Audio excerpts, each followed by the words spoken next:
Hello, welcome. Today we're going to do a simple supper dish using what we have, because let's face it, by the time we've paid our electricity bill and all the other things that are coming and hitting us on a daily basis at the moment, we need to think what we can do that's economical.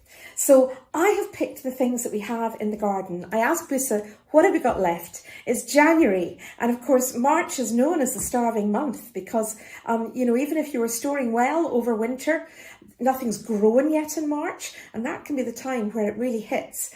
And, we're a bit spoilt these days with imports and supermarkets, and so I like the challenge of trying to see what we can use locally, and indeed what we can use from our garden. But, we have a tiny garden, but if you have no garden, then seek out what's local and what's grown locally.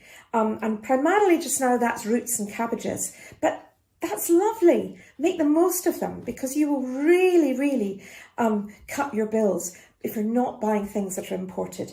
And there's no plastics involved in any of this either, which is another bonus. So what did you get from the garden today? Well, I feel like one of those episodes from that programme, because I've got my bag of produce and now I have to make something. And that's what we're going to do in this episode, and make something delicious. So we have got a few parsnips left. Not your average supermarket parsnip, but a real beauty, more like an octopus possibly, or a triffid. But anyway, it's going to be very easy. It's had a soak, so all the earth is off. And these you just snap off and you deal with like parsnips. So these are going to be chopped up and sauteed. So we're going to add the parsnips. Parsnips are a little bit sweet, a little bit earthy. They're delicious. They're also lovely roasted with honey. They're lovely mashed. You can make a soup and a little hint of curry if you like curry, and do a curried parsnip soup. So don't neglect your roots. They are really economical and super nutritious and delicious. Now these you won't have in your garden, because this is an Eckendorfer Gelb, which is a what? It's a rare form of beet that comes originally from Germany, and we've been growing them, and this is the very, very, very end of the crop, and they have been big. They are this size. So these are just the two little orphan Annies that were left in the plot, and they're going to go into this dish as well, and they're delicious. Now, if you grate this beet raw, it's far too peppery, but you can slice it thinly, and it's absolutely delicious, a lovely flavour. So we're going to add these as well. Now this little beauty, this guy, this is Shetland kale. So you can pick up cabbages quite cheaply, and they're delicious, and we're going to shred this into the dish. But you can see these are absolutely beautiful leaves. They're purpley, they're really gorgeous, and they taste delicious. Rich in vitamins and minerals. When I have a bigger one, I'll use them as dolomas. They also make great kale crisps, which we have in our book. So very healthy crisps and very delicious. So you can use them for that as well. So we're going to use the Shetland kale. Shetland kale is on Slow Food's Arc of Taste as one of our original Scottish vegetables that's more rare nowadays, because you don't see that in the supermarket either.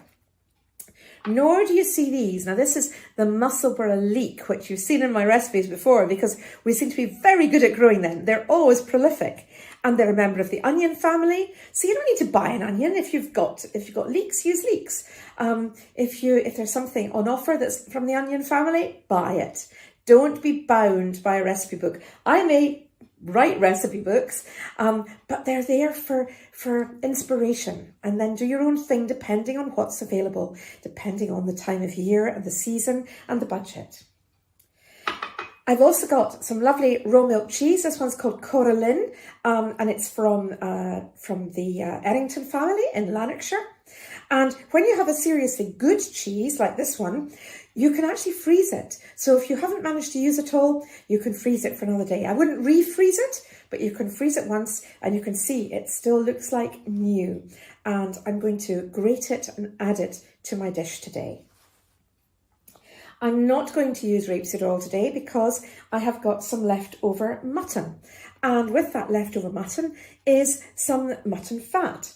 So save a little bit of pennies and use it when you're using a meat dish that reflects the meat that you're using. So don't mix and match. Don't use pork fat if you're cooking beef. I wouldn't suggest that because you'll get a bit of a flavour clash potentially. Use a lovely fine rapeseed oil.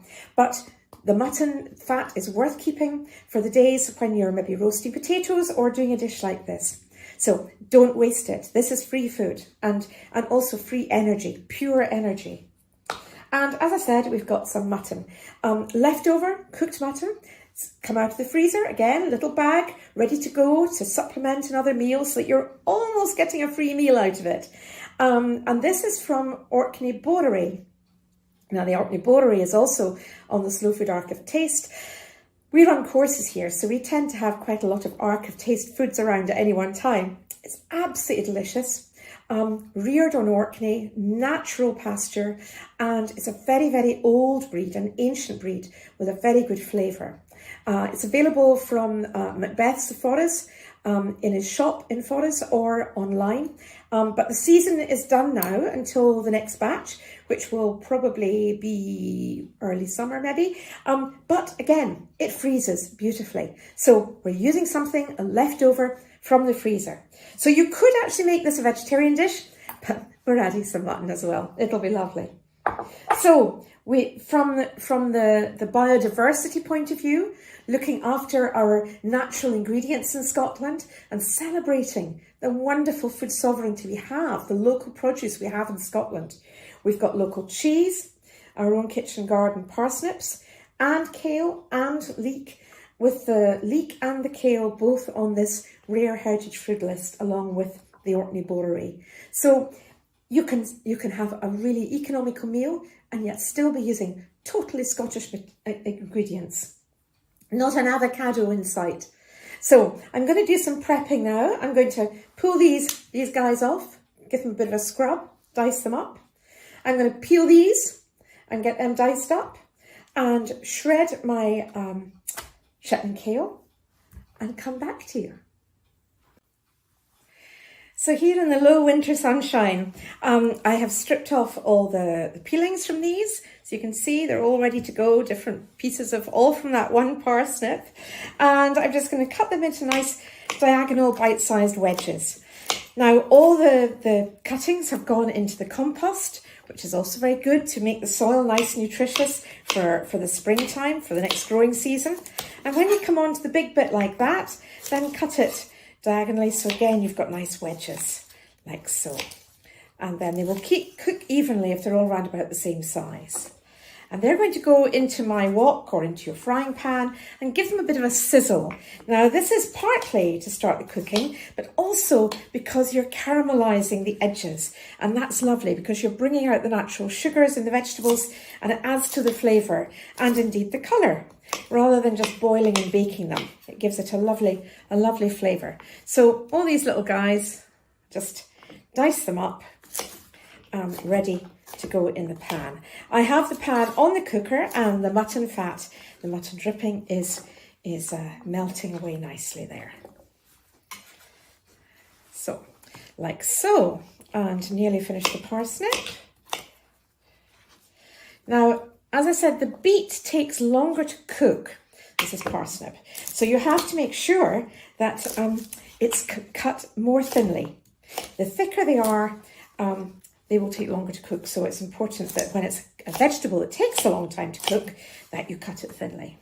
So that's our parsnip all ready. And the cooker wasn't on, but it is now. So these are our beets. As I say, they're baby ones. For those, I use a mandolin. Lethal. Do watch your fingers. But if you don't have that, then do slice it finely because it really will make a difference to the meal. So when you're using your turnips or beets, do them finely. Once it's got a grip, then it's not a bad idea to use the guide. And it's quite a handy gizmo. It's good for carrots and things as well. There we are. Just be very careful when you're washing it as well. And you get a lovely fine result. So I'm just gathering these together here. Pop them in there. Do the next one. These particular ones have got some lovely pinky colours as well. But these will fade in the cooking. But they do taste delicious. So the idea with this recipe is that you can use what you can find. So you could do this with a lot of carrot and parsnip, but with no beet. Or you could do it with some potatoes in there. You maybe have cooked potatoes left over from another dish, so you could add them. If you add beetroot, it works very nicely, but your whole dish will be purple. The colour goes everywhere. And you have to cook beetroot first. I would recommend that. It does take a bit of boiling, but if you have a pressure cooker, then that works well. There we are. There's the beets done. And now we come to this guy who has already had a wash. So I'm going to cut him through the middle so I can take out the centre core. That too will go into the compost. I can hear sizzling behind me. It wasn't a very big one, but as I say, we're using what we have. And we're using what we still have in the kitchen garden. So I'm going to shred that. And that's not going to go in the pan. This will cook in the dish, as you'll see in a minute. And they keep their colours. They're quite beautiful. When they're young leaves, you can steam them, just like you would spring cabbage. And when they're older leaves, then roast them for kale crisps or give them a longer cooking time. So what I'm going to do here is put the parsnips in the pan first, behind me here.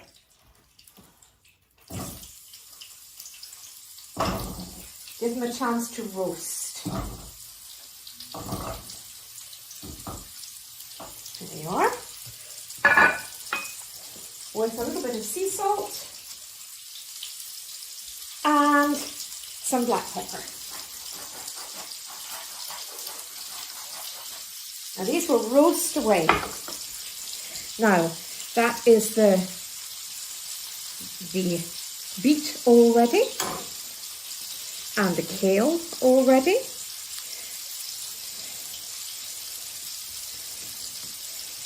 In the posh places they call this the mise en place, but I'm just getting organised.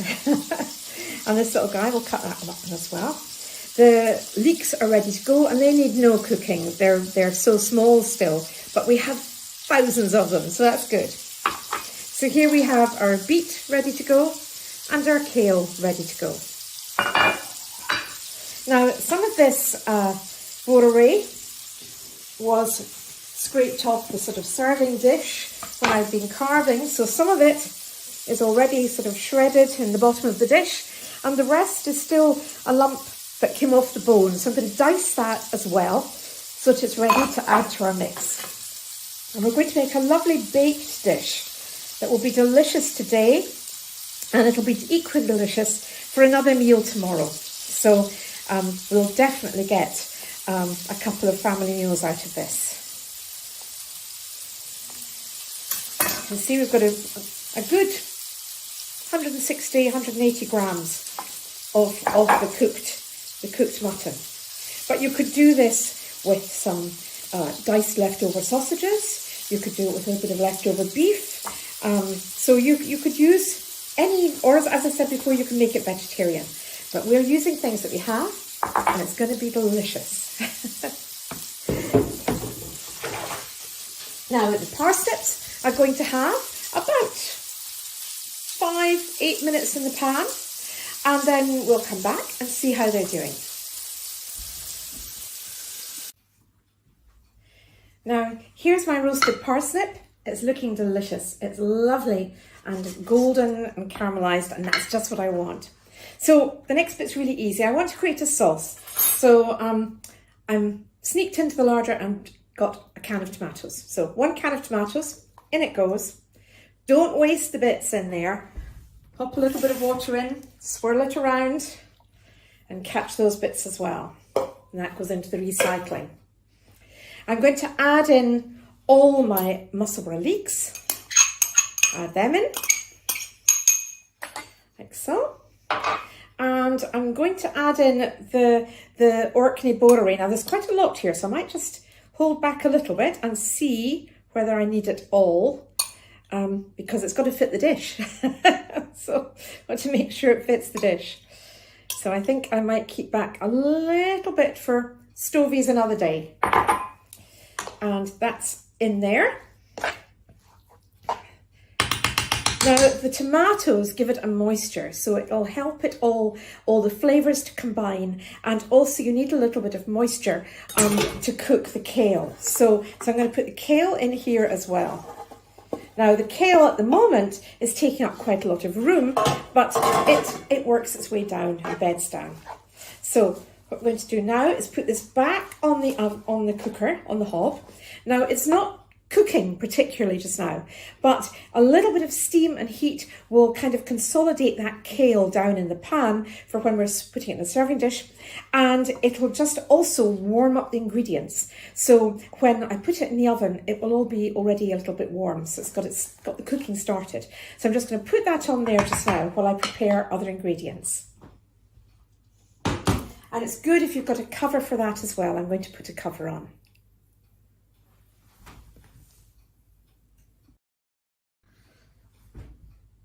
Okay, so this has had literally about 5 minutes. It just allows the cabbage to wilt, and it's really delicious. The smell is wonderful, and the aroma even is wonderful. And you could have that as it is with some mashed potato or some boiled rice. But remember, we're doing an economy kit here with what have we got that I didn't have to go near a shop and that we could use up. And we've got these lovely beets. So I'm using beets instead of potatoes or rice or pasta in this dish, and they'll be delicious. So you have that, as I say, with pasta, rice, but we're combining it all into a one dish. So I've grated some of this lovely cheese here. It's ready to go. And what I'm going to do is put into this dish. I've got a dish here, an oven dish, whatever size suits you.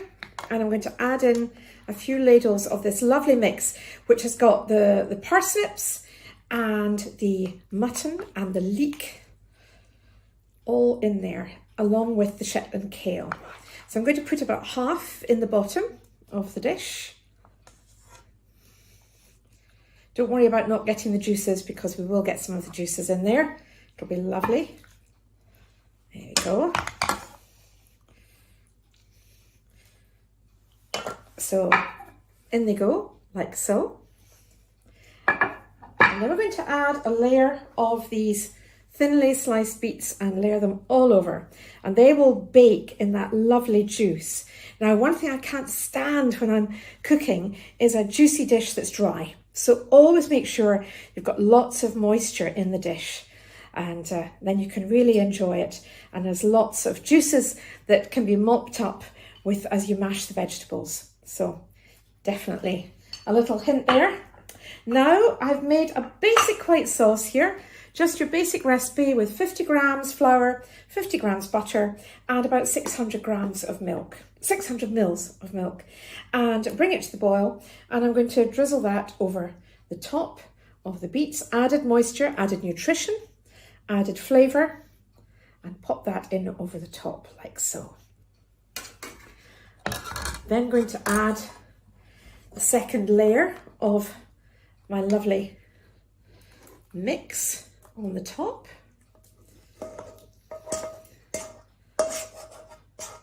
As I say, this is a dish that would be very easy to make vegetarian if that was what you wanted.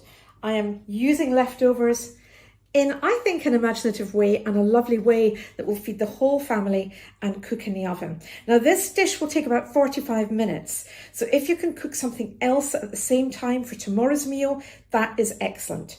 Or make double and freeze some, but don't waste the energy in the oven. Fill it. Bake a cake. There's some lovely cake recipes in the book. Second layer of your beet. This will fill it very neatly. And then we'll put the final bit of the sauce on top. Now to start with, you're going to cook this with foil on the top for, as I say, 45 minutes till all the vegetables are tender and you can prod them with the tip of a knife. But then take it off, turn the heat up for about 10 minutes and put this cheese on top. So you get a lovely bubbling, sizzling topping. And you'll see this when it comes out of the oven. This is going into our log stove downstairs. So we're very, very lucky. We're out in the country and we've got a log stove. So that helps the bills a little bit. But as I say, don't have a cooker that's half empty. Do something else at the same time. Now I'm just going to pour out the rest of this sauce. You want to make sure that your vegetables are covered